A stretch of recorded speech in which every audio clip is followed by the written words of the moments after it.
once one is off kilter, it's really easy to see them all get off kilter. And so before you know it, you're not doing things that are self-care things. You're living in survival mode. How many of you did this, at least for a little bit, whenever quarantine started? It was like, okay, I'm okay, and then I'm not okay, and now I'm just surviving. I've got some like head nods. Yes, awesome. I mean, not awesome, I'm sorry, but it lets you know that you're not alone. I lived in this really weird, like, nobody else is going through this stage, or nobody else is handling this as poorly as I am stage. And it's funny, the pressure that we put on ourselves, because we don't realize that others are struggling at the same capacity that we are. And so how do we get ourselves back into alignment? We have to understand how we intuit the world around us. And there are three major perceptive states in which we do this. Whether you are a gifted or aware person or not, you do this through feeling, through seeing, and through knowing. So that's clairsentience, clairvoyance, and claircognizance. And this is being aware, so let's talk about clairsentience, by the way. Being aware logically that things are going on around you. So you turn on the news, you know that rallies are happening. That might heighten your sense of security, or maybe it might heighten, like, maybe you feel really bad that things are going on. Maybe it makes you angry. There's this feeling, right? But on a deeper level, before you ever turned on the news, you may have noticed that your day was different. And I think it's because we genuinely, as human beings, with a soul, experience the world on a level in which we feel it before it's ever brought to our attention. And so, honestly, I will find myself getting really worked up and not know a cause until I turn on the news or I look at Facebook, and then it makes it worse. Does anybody else do that? Kind of wake up and feel that the day is off? And it's not necessarily with them. You're just like, man, the energy or with you, it's just like the energy of the day is off. I get like that too. And I remember a really specific time in which I felt that way, was the day of the Boston Marathon. And I woke up that day, and I was just like, I was in a really good mood, and then all of a sudden I wasn't. And I was like, what is going on? And I just started sobbing. And then I had a friend who lived in Boston text message me, and she's like, you're not going to believe what just happened. And I remember being completely shocked that, obviously, that had happened, but that because I had a friend in the same city that I was super tuned into at that time, I was energetically affected. Has anybody ever experienced that? Something can be going on with somebody else, and you find yourself directly affected. That's the clairsentience. That's our ability to tune into the energy around us and intuit it without a logical strain there. And that can be super overwhelming, because, especially right now, because there's so much going on. I'm somebody who does not watch the news by nature. I stopped watching it a few years ago. But I'm someone who's super on social media a lot. And so when things are going on, I have to get off of social media. I have to limit my input and what I'm scrolling through, or I'll become a basket case. And so it's one of those things where when you start to feel the world around you, or when there's a shift going on like there is now, limit what you're like scrolling through, limit what you're looking at, and try to, we want to walk this line of being educated and having the facts, but not being afraid of our world. And so I try to find that balance. I'm also someone who's a big believer that we our birthright is being able to receive information in dream state. So intuitive information through dreams about ourselves, about the world. I think everyone, and the reason that I think this is I've talked to enough students and clients over the last 10 years that I truly believe that this is a gift of the soul and not, you know, special to one type of person. This is something we can all experience. Um, and so being able to see things before they happen, or this happened to a lot of people, including myself, recently, where every night they were having COVID dreams. I remember there for a while, every night I was having dreams about people around me that I didn't really know, but kind of knew of. I would dream that they would pass, or I would dream that there was like this mass thing happening. And that's a consciousness kind of communicating with us. So people that I know that don't consider themselves to be particularly spiritual were having, they were having that same experience. And so that's another way that we receive information about life just as an intuitive being, right? And then the last one is claircognizance. This is that, like, I know that I know, but I don't know how I know thing that we experience. And it literally just means clear knowing. So having that intuitive hit and just knowing that it's true, that gut feeling, knowing that it's true, kind of falls under that claircognizance. And so once we realize how we can kind of intuit the world around us and how we're already intuiting it, it helps us come to center a lot better. Because we can choose to look for a particular feeling. We can choose to receive specific information that will feed us and not just bring us down. It's not all negative and no positive, right? So how do we get to the point where our visions are uplifting, what we feel is uplifting, and what we know is uplifting? For me, this starts with this beautiful communion with the universe. And for me, that's an interchangeable word with God or goddess or Buddha. It's whatever you, spirit, whatever you resonate with, right? But it's finding this space to allow myself not to communicate necessarily, not to leave my prayers necessarily, but to just be with. And so that comes through a sustainable meditation practice for me. And I remember when I started my meditation journey, it being one of those things where I was like, you do that to fall asleep, right? That's what meditation is. And I was really young. I was, 19. And the more that I read about it and the more books I picked up on it, the more intimidating it became, until I actually took a workshop in it. And I realized that there are a lot of different ways that we can resonate with meditation. It doesn't just have to be, sitting and oming for a half hour, which has its beauty, but not everyone has, that mindset or that ability, or that patience, especially when you're first starting out. There's also this misnomer that if you have thoughts in meditation, you're failing meditation. And there is no failing in meditation. Meditation is observing a space. So it's being an observer of those thoughts. It's having the thoughts and continuing to bring yourself back to a focal point. And I started out doing chakra meditations in the beginning. For me, that's what it was all about. It was aligning my chakras.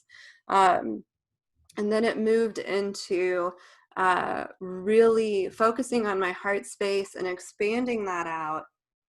And then just being in that specific energy. Sometimes I would use music and sometimes I wouldn't. It just kind of depends on where you're at and what your intent is. But we cannot see chaos from an observant point of view until we learn to inhale and exhale and inhale and exhale. Because until you learn to control, not even control, but just observe that you are in chaos, you'll never be able to align yourself despite of chaos. Does that make sense? Okay.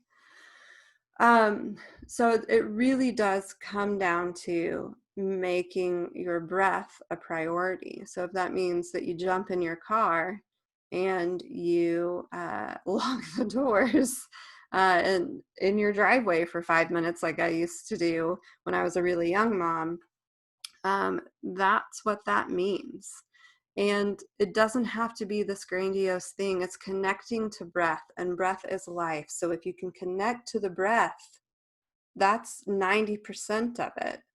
And then you just allow yourself to be in it. And it's really, really important to remember that until you can slow the chaos within yourself, it'll be hard to kind of recognize that there's other chaos around you, which is why the breath is vital, in kind of aligning yourself.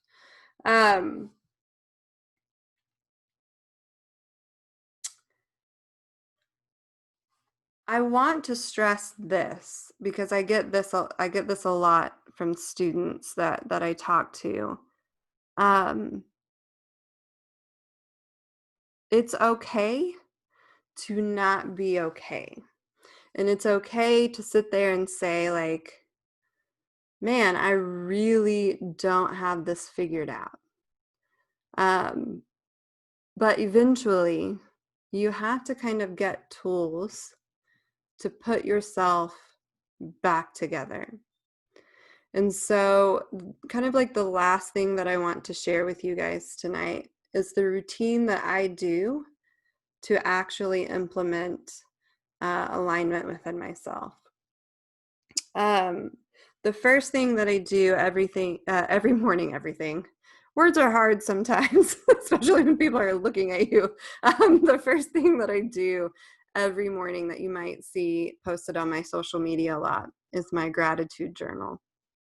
And I go on and on and on about this thing because it has been life-changing for me. A year ago, I was in a significantly different place, physically and mentally and emotionally. I was miserable health-wise. I was addicted. I was my relationship was not going very well. And I was very negative in my headspace. And the thing that really brought me out of it was waking up every morning and listing 5 things that I was grateful for that had happened in the last 24 hours. Because we can all go like, yeah, okay, I'm grateful for my car, and I'm grateful for the roof over my head, and I'm grateful, for the fact that I have a job, or whatever it is. But if you can take things that have happened in the last 24 hours that made you for a moment feel okay, made you feel maybe extraordinary, and remember what that is like, it resets the vibe that you're attracting. So it really puts out what you're wanting to get back in, which is this feeling of good. So every morning I will write, I am grateful for my cup of coffee. I am grateful for the dandelion sky picked me. I'm grateful for sexy time. I'm grateful for that glass of wine I had last night. I'm grateful for the movie I watched. It doesn't have to be anything grandiose. In fact, you don't want it to be. You want to be able to look at the abundance in your life, the good that's actually happening in your life. And so whenever I wake up, I grab my journal, I write those 5 things down, and it sets a tone for the day of alignment with the good. And that's not saying that 2 hours later, Skylar doesn't have a complete breakdown and I'm like, rah. It just means that I grab my journal and I look at what I wrote when I first woke up and I align myself with that again. Um, I also journal outside of this. It's not something I do every day, but I will set aside time a few times a month to just free journal. And it's almost like therapy for me, where I will just write whatever needs to come out. So I usually start writing about, oh, this is what we did today and it was great and blah, blah, blah. And then it unfolds into this thing of now I have direction. Now I know why I did A, B, and C. Or maybe I don't need to do A, B, and C anymore. That sort of thing. So it's almost like a self-inventory kind of check-in. You can do it once a month, you can do it once a quarter, you can do it once a year. I don't care, but do it at least once. Because it's amazing what comes out of this time. So set your time. For me, it's 30 minutes. And for that entire time, all I do is write. And I use every second of that time. And when it's over, I stop and then I read it. Heather, you have a question? Okay, hold on. Let me unmute you. I don't know. I don't know. Oh, okay, there we go. Do you go back and reread what you've written and then start the inventory? Or do you just start? I just start writing and then at the end I read it. Yeah, Okay. there's no judgment while I'm doing it. There's no like, oh, Okay. and there's no rereading what I wrote like the last time I did it either. I'm Okay. just in that moment with my thoughts, right? That's what I wanted to know. Okay, Okay. that's a good Thank question. Um, so that's important. It's not necessarily a daily thing, but it is something that I do often. I also am someone that meditates at least 5 days a week, and I know that that's not possible for everyone. I am in a situation in which I have a really supportive partner. We half the days. So he gets the morning, I get the afternoons and sometimes evenings, like tonight if I'm doing this. And on my priority list um, is to meditate. Because if I don't meditate, ain't nobody want to be around mama. Like, I'm serious. I am someone who, as peaceful as I can be high strung and anxious and worried. And I'm someone who has to be involved in some sort of project, whether it's writing or teaching or something. But then I'm in it and then I worry about it all the time, right? So I'm not this perfect individual that's like, let me go meditate. I'm meditating because it's medication for me. Like, it is the way that I am able to align myself. I'm able to show up as a loving mother, as a loving partner. Not always, not every second of the day, but most of the day, and when it matters and when it counts, right? So I have this goal of who I want to be. And in order to achieve it, I'm someone who has to meditate often, but particularly in times of chaos. And I am someone that can't have control over how that meditation goes. So I know that sounds weird because you're not supposed to, but there's a lot of people who do guided meditations and never have an experience. And there's a lot of people that do guided meditations and have an amazing experience. What I know about myself at this point in my journey is that if I have a guided meditation, I'm going to fall asleep. It's going to happen um, because it becomes repetitive. So what worked for me in the beginning no longer works for me now. Now I sit with music. I have to sit with music that's very etheric. Ricky, you turned me on to some really good YouTube music, so thank you. And once I align myself, so literally align my chakras, I don't end the meditation. I leave it open. I leave it open to then continue to lift my awareness up to my higher self and to the divine. And I allowed that to feed me. I think where I went, not even where I went wrong, but I kind of, whenever I was in the younger stages of meditation, I stopped too soon. I stopped too soon. The meditation would end on the guided part, and then I'd go, oh, okay. Or I do really short meditations. You have to allow space to breathe in, to allow yourself to breathe into in order to have that experience.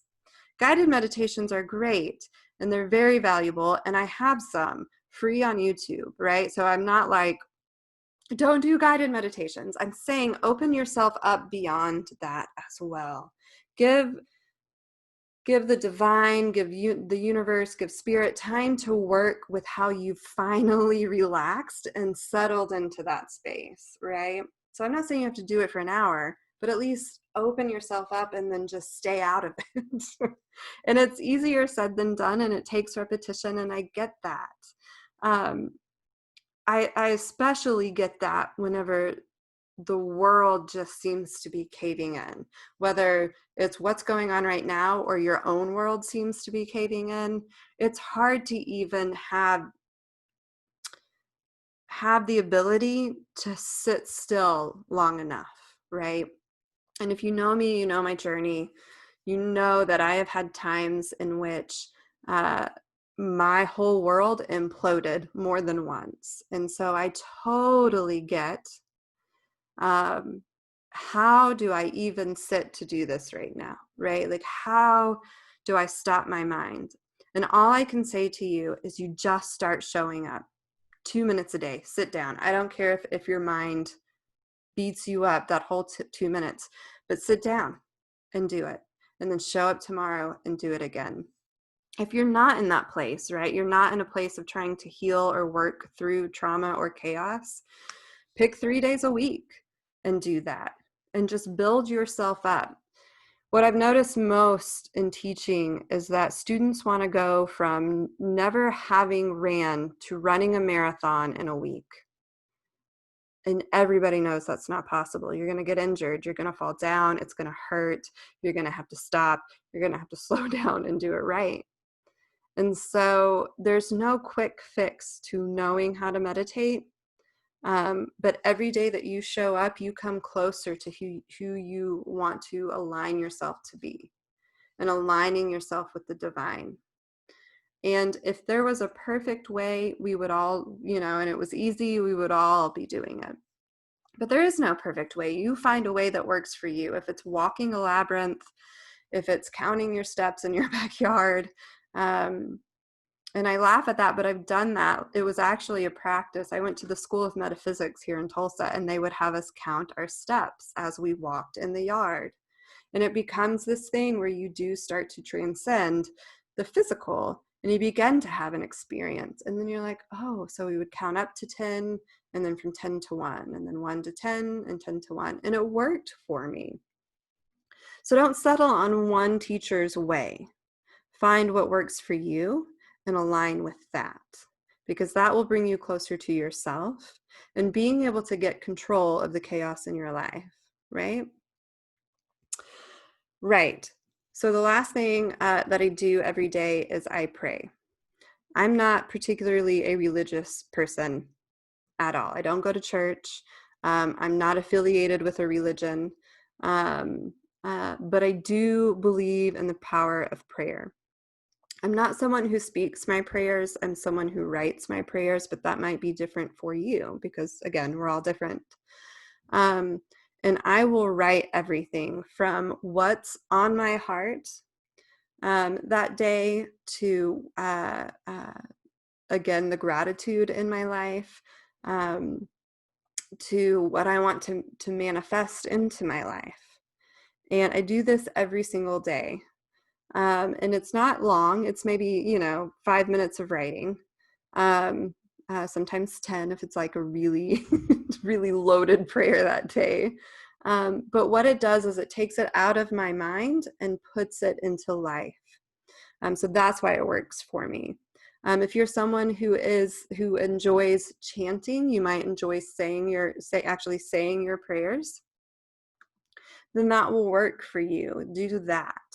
But prayer is such a vital, important aspect. That's kind of redundant, vital, important, but it's part of a vital, important I keep saying the same thing over and over again. You guys ever have like a brain fart where your mind just keeps looping itself?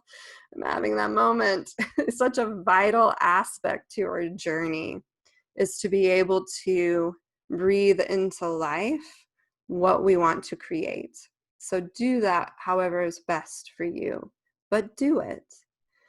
I promise you, a gratitude practice, a monthly journaling practice where you just do that self inventory, uh, meditation and prayer, um, especially if you are in a concentrated time of chaos, will realign you with yourself.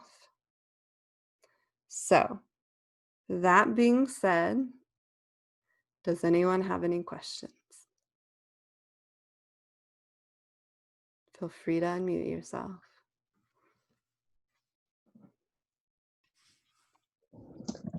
So if you're used to doing guided meditations, there's a very good chance that eventually they won't work. Is that what you were saying? Saying that everyone is different, but what we should all do is allow the divine or spirit their own space in that meditation practice. Does that make Okay. sense? Yep. Okay, because a lot I've of just never done. go ahead. Go ahead. Sorry. You're okay. Go ahead. Because I was always used to, that's how I first learned, was through guided, and I do well with that. I Mm-hmm. can smell water and I can hear the waves crashing, and Yeah, and I I mean, think it connects with, but I just am like, oh, well, maybe I better change. you don't have to change anything if that's working for you. All I would do is open that space up for the divine to have their time. Because what a guided meditation does is it induces a particular experience. And that's Mhm. great. But then what do we need in that moment versus what are we producing in that moment? Does that make sense? Yes, thank you. Okay. Okay. You're welcome. That's a good question. Let me unmute you, Heather. I think it worked. I don't know. There we go. Okay. Am I there? Yeah, you're here. So I do guided, Mm-hmm. and I've tried to do just the, I guess, unguided before, and I get to maybe like 30 seconds in, and my brain starts loo loo loo about something else, and Mm-hmm. I try to just refocus on what I'm doing, and it takes 30 seconds, and I'm off to somewhere else. So I Mm-hmm. just try to imagine it as a nice fluffy cloud going by, Good. come back. Is there something else I should be doing? I mean, is that pretty common that you just instantly go to your Mm-hmm. problems, I mean, is that normal? Am I eventually going to get better? Does anybody have any ideas on how to It's 19 hours. come back to my That was phone? Said weird. it was 19 hours, and I thought it was somebody's voice going, yeah, It's like 19 that's hours. weird. Like, that's how I do it. Like, oh, that's easy, right? But I know Um, some of you guys are really, I know Brandy, you are, but I'm sure somebody, Ricky, I'm sure you're really good at it. And I just wondered if anybody has any suggestions on, is that how it normally starts for everybody when you're doing unguided? 'Cause I'm really good with guided. I'm like Brandy, I do your chakra one mhm, all the time. And I'm really good at listening to your voice and following that. I'm really great with guided ones, mhm, but unguided, I just off on my tangent, mhm. I remember there would be times in which I was so unbelievably frustrated with my inability to focus. Okay. And so that's normal, by the Okay. way, at any given time in your journey, if you're having that experience. It's normal. We live in a society that teaches us to be doing something or thinking something all of the time. It's constant input. And so we almost have to rewire our brains to not have that experience, to be okay with space, right? And I am not to the point where I go a whole meditation and don't have a thought. I think Okay. that that would be super cool, but Yeah. I'm not a monk. So Okay. I don't know what else to say. I don't have an environment that feeds that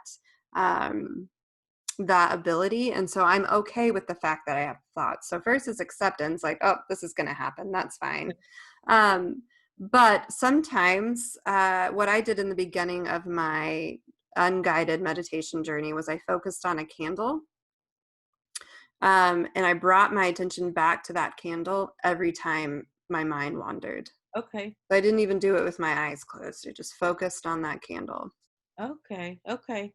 Okay. Yeah, That's great then. And awesome. do you find yourself still doing it often, or are you doing it less and less now? It's In less frequent for okay. sure. Yeah, Okay, great. That sounds great then. I'll try that. Thank you. perfect. Yeah, absolutely. I'll All get. right. Thank you. All right. Does anybody else have any questions? Yeah, let me get you. There you go.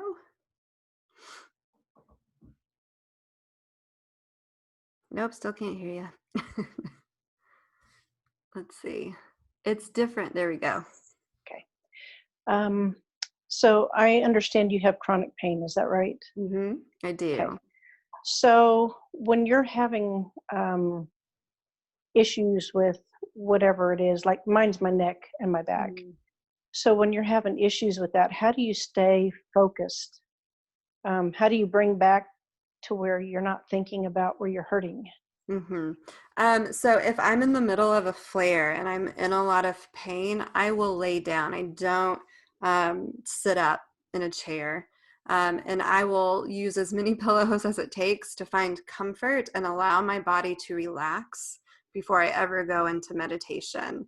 And so sometimes I used to, I call them yoga blankets, but I don't know what they're actually called, but they're those beautiful blankets that are kind of like woven. Do you guys know what I'm talking about? They're used in yoga studios a lot. Okay.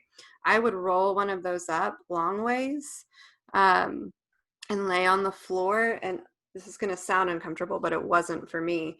I think it's an actual thing they did in the yoga class too. But I roll them up and then I lay on them to where it's holding my spine, and I allow everything to fall on either side.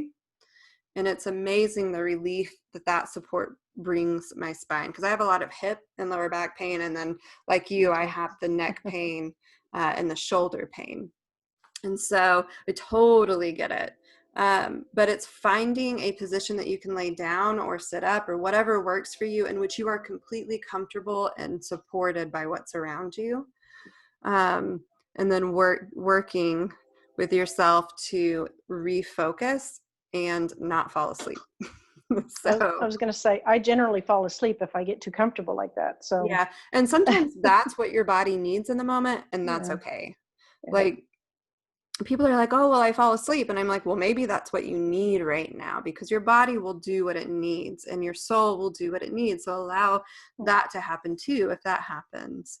But I totally understand that chronic pain and chronic fatigue can pull you away from the spiritual practice that you want to have.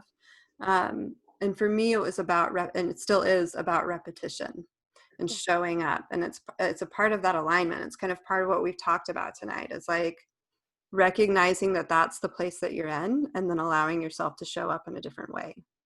Sure. Yeah. Thank you. Yeah. Anybody else? Jeff's like, I missed most of this. I'm so sorry. I didn't read your email. And Don't be sorry.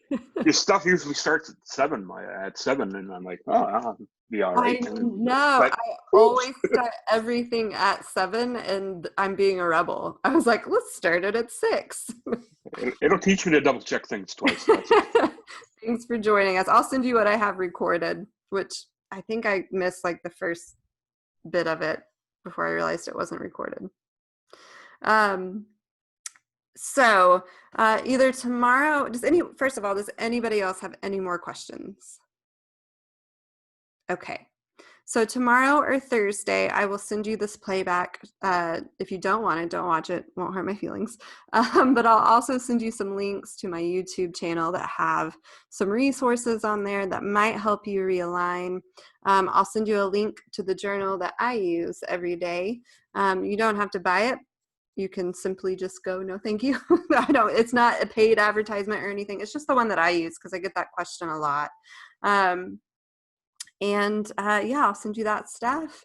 And then I have one more session open for August at $35. It is the last $35 session I'm putting out there.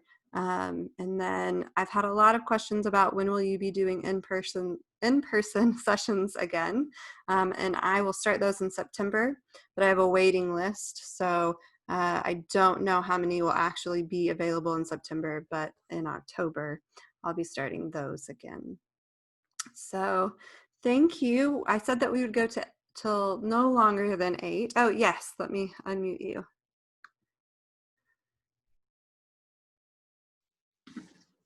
Yeah, I want, what is that $35? I wasn't sure what that was. It is just a session. I usually charge $145, and then when everything happened, I brought them down to $35. And so it's just either a spiritual assessment or a mediumship session via Zoom for those that might want it. So That sounds interesting. yeah.